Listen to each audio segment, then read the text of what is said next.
At that time, di nga lang pumasok yung short jumper. Juan Salaveria missing right there. Full court press ulit para sa JRU. LPU able to break it. Baltazar off the glass. Wala. Gabayni. Hoop. No. He gets the foul. So that'll be 2 free throws for the rookie. Well, that time better execution para sa Lyceum in breaking that press. Pero there were 2 guys behind dun sa JRU defense and they moved the ball well.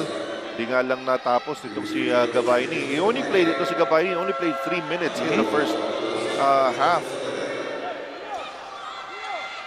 And after that, when he got called for his second foul, JRU went on a blistering 12-2 run. And that has been the big difference in this one.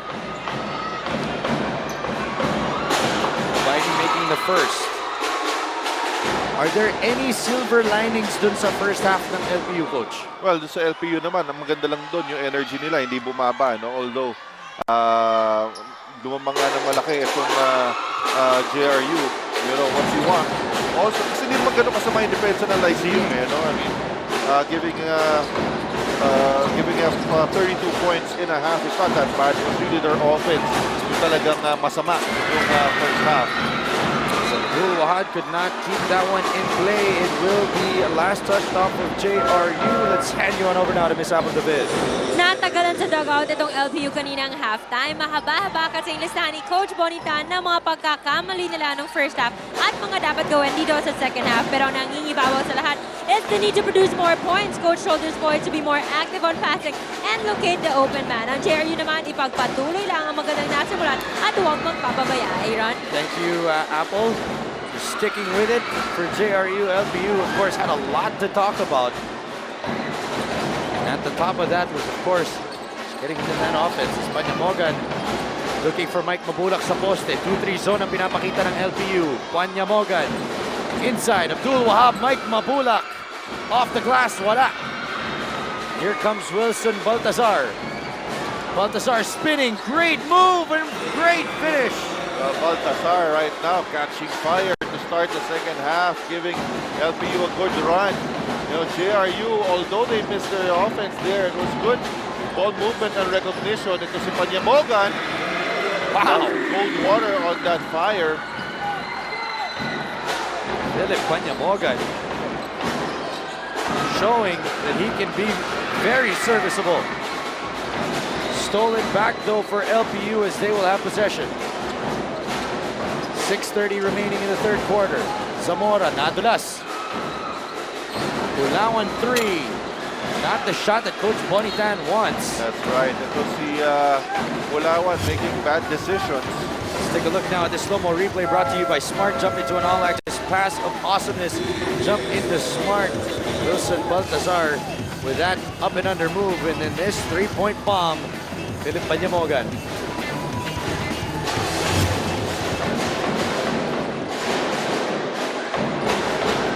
Panyamogan ulit. He's fouled and that'll mean 2 free throws.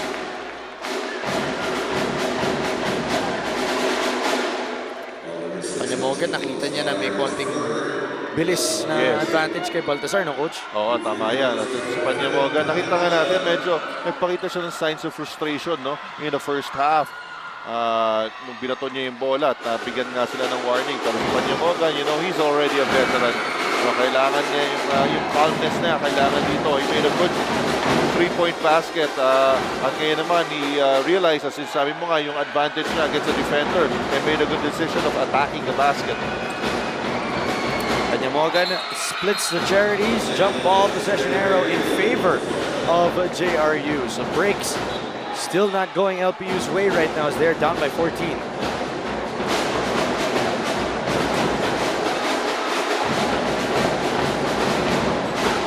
Panyamogan will be the trigger man. Hanap niya si Abdul Wahab. Panyamogan for 3. Got it! Good screens provided by JRU, setting up their best shooter. 14 points now in the game for Philip Panyamogan. Biggest lead of this one right now. Panyamogan mapipituan ng foul ng gigil. And then nahuli siya sa pag-rotate. after that double team. Take a look at this three. Showing that he's got that touch from beyond the arc. 43-26. We'll be back. 17-point advantage right now for JRU as they look on, and their team in well control of this one. As Wilson Baltazar tries to shut the door a little bit. Could not get it, and a foul is called. Gabaini na naman ang matatawagan ng foul dito. Ball. Pangatlo na yan.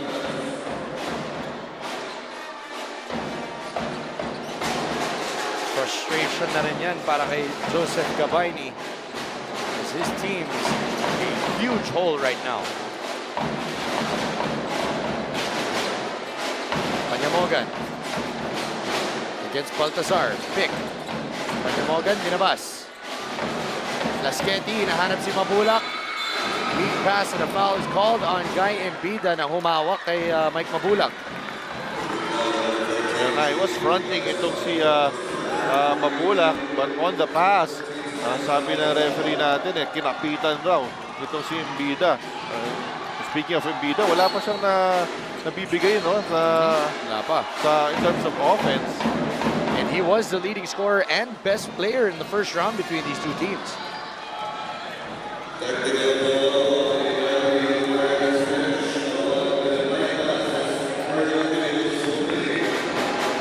So an assistant coach from LPU will be called for a technical foul.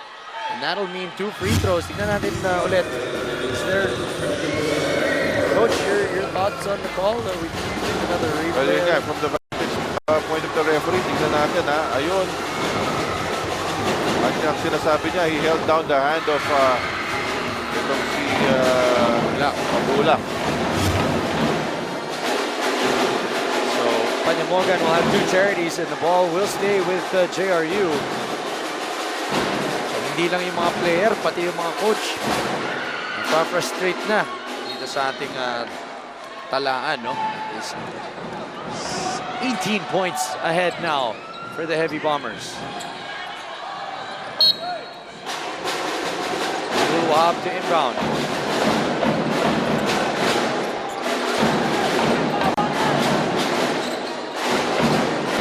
Panyamogan kontra kay Taladua. Phil Panyamogan driving. He is fouled, and that'll mean 2 free throws once again for Philip Panyamogan. No easy basket being given here.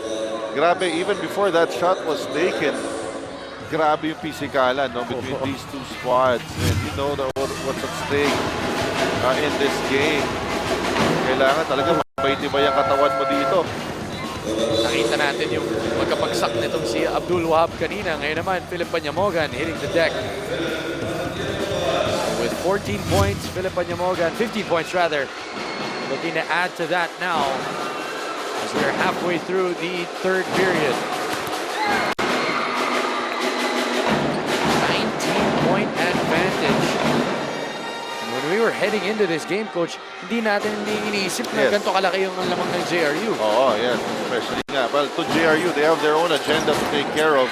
You know, kailangan nila ma-fortify yung spot nila. Yeah, share of 3rd place ang premyo nila pag nanalo sila dito.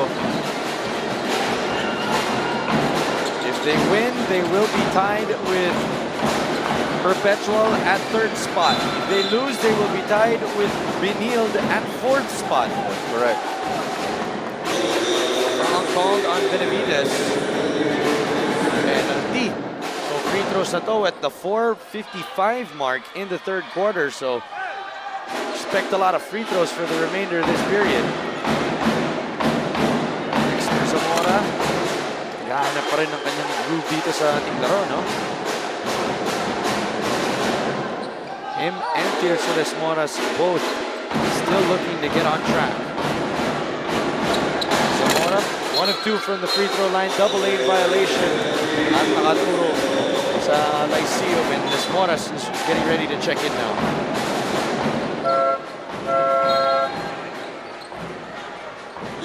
Wala ka rin masabi sa depensa nitong JRU with under 5 minutes remaining sa ating 3rd quarter. Their defense has held down LPU to only 27 points so far.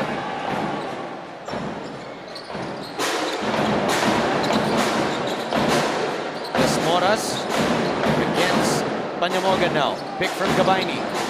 Zamora, jab stepping. Mabulak nakabantay sa kanya. Hanap ng buwelo.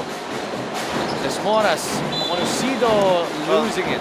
That was a bad screen provided by Gabayni because nagkaroon ka na nga ng matchup problem dahil kasi Mabulak ang kumukuha dito kay Zamora and then pupunta si Gabayni doon. Di pag-switch ulit yun at mapupunta na naman yung proper matchups. Panyamogan, pick. Mabulak, teardrop. Not a shot, but he misses in last touch of Abdul Wahab. 19-point advantage.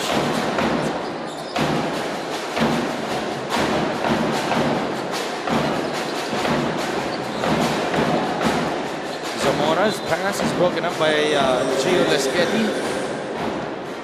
Hinahanap talaga nila ito si Gabayni. Wala pa sila masyado nakuha kay Gabayni. Wala sila nakuha kay Beda. The front line of Lyceum really needs to contribute here para makahabol sila. Gabayni is fouled and he'll head to the free throw line. I believe he still has no field goal in this game. Yes, but that was a better shot para dito kay Gabayni. Catch and shoot inside the paint. Isang pihit lang. And then you can already take a shot.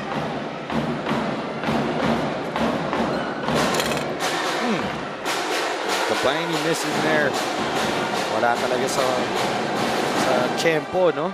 No, at nawala na rin sa rhythm dahil nga maaga siya naupo because of early foul trouble. So medyo nasira, no, yung rhythm ni Gabayni.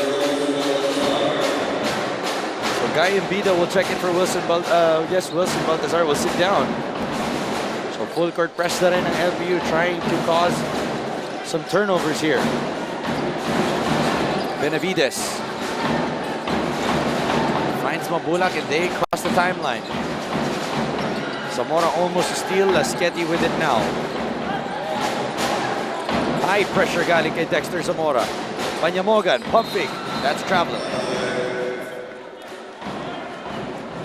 So itong LPU, no, they're succeeding in forcing turnovers against Lyceum, against JRU rather. Kaya nga lang yung offense sila still been a problem. Yun ang diniscuss na rin ni Coach Bonitan. Yun lang, ayun lang. Yung mga mental lapses na ganyan.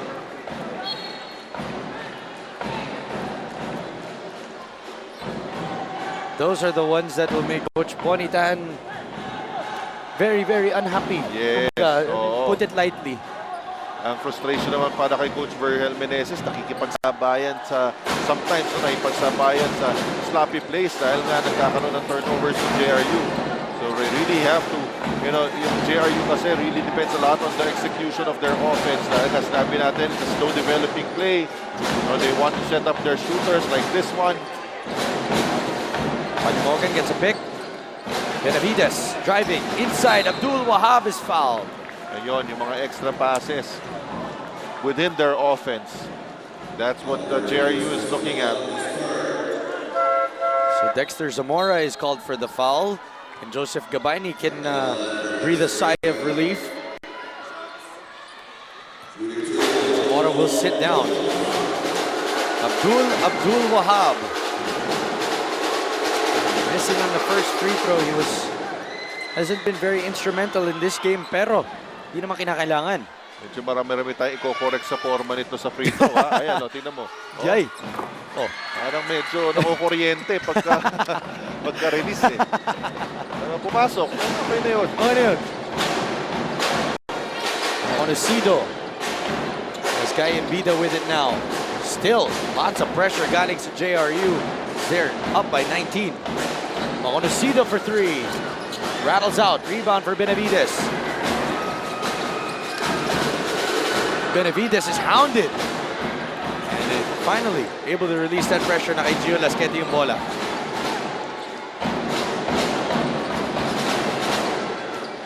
Lesqueti, binigay kay Mabulak. Inside. Abdul Wahab, hoop and harm. Great passing from the veterans of JRU. Mabulak started it off. And then Benavides finding Abdul Wahab. underneath. Ito, lumalayo. Malaki na ang lamang dito ng JRU. 21-point advantage. Let's take a look at that pass. Abdul Wahab finishing inside, and he will be back with his free throw. That's why he's shooting in rhythm. At yan, 17 points, 5 rebounds. Meron pang dalawang assist dyan. Great all-around game para dito kay Philip Panyamogan. He has been in quite a slump. Tulad po ng sinabi natin kanina, 12 points lang siya nung huling laban. 4 of 15 shooting today. Definitely on track. Abdul Wahab with one more charity to complete his three-point play. He gets that one to go. So it is now 22 ahead. Desmoras is stripped away. Sanchez will find Panyamogan, and he will now set up the offense again. Sanchez. Foul called by Malabanan. Medyo nagkakagit-kita na dyan. Well, itong si Malabanan, ang duty niya is to really try and stop ito si Panyamogan, but that's not the way to do it.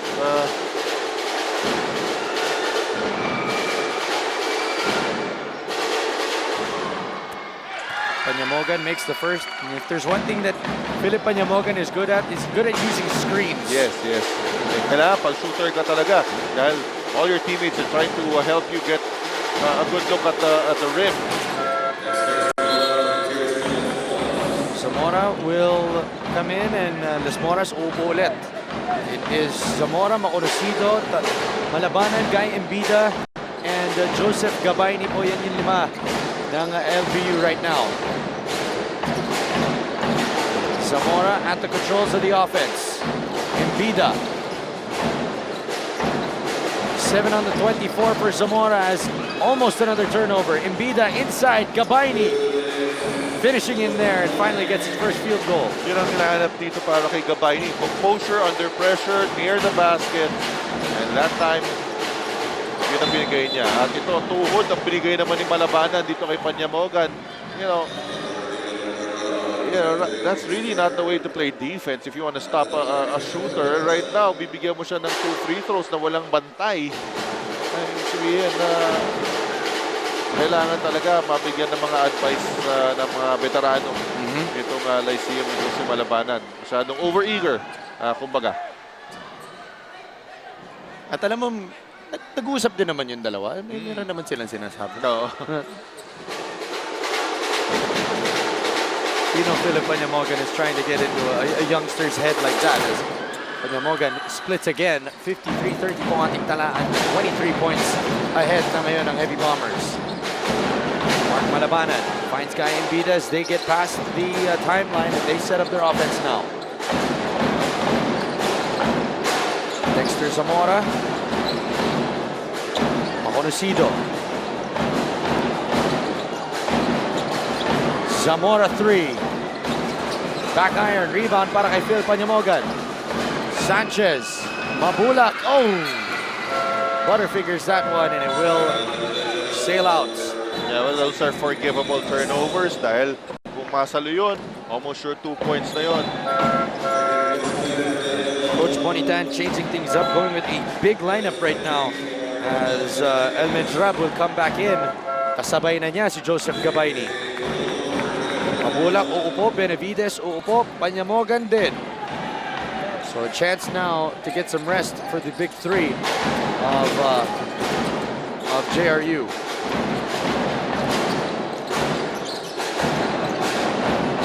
Maconocido, pick from El Mezrab. Seraj gets it in the post. Asking for some isolation. Spinning. Oh. He's fouled. Well, did feel that he had an advantage against his defender.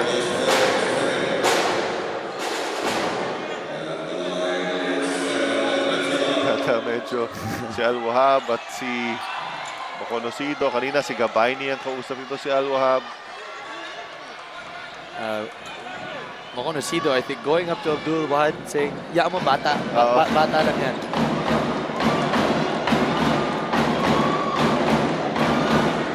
So cooler heads prevail. And Medjrab will get the first charity. Quite an output here for JRU in this quarter.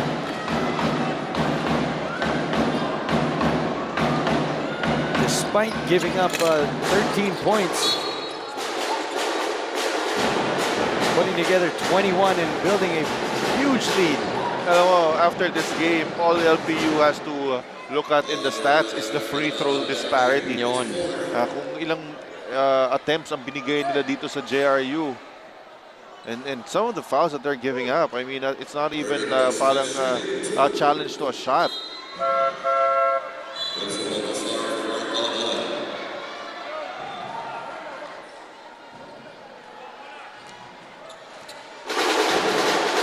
So 2 more charities again. Grospe makes the first. Manalo po ang JRU. They will be locked at third position. Grospe gets his own rebound. Everything falling into place para dito sa JRU. You know, they don't want to leave anything to chance. Remember, the first time these two teams met, nag-overtime pa ho ito. At tinalo ng Lyceum ang JRU. Zamora driving.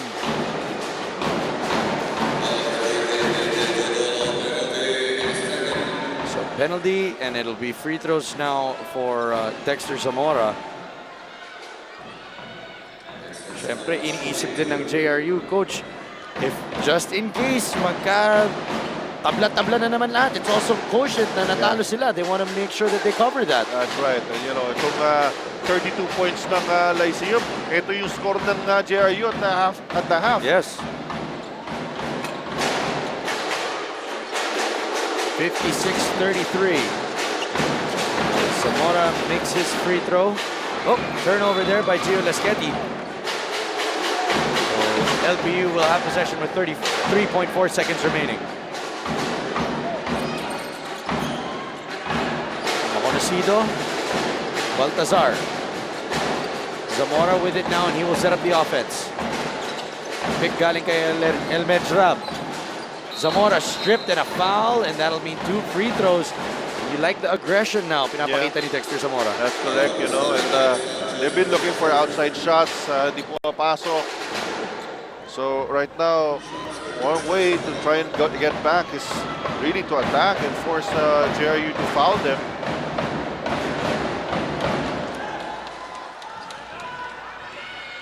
"20 seconds remaining in the third period. Still have 10 more minutes of action in between these two teams. Zamora missing the second. Abdul Wahab gets it to Jodoro. Gets past the timeline. Sanchez, mag-aayos ng opensa ng JRU to make sure they have the final possession. Sanchez crosses over inside. Abdul Wahab misses, no foul. Maconocido, and that will do it for the first half hour of basketball. 56-34, 22-point lead for JRU as they look to tie and lock in that third position. We will be back with fourth quarter action.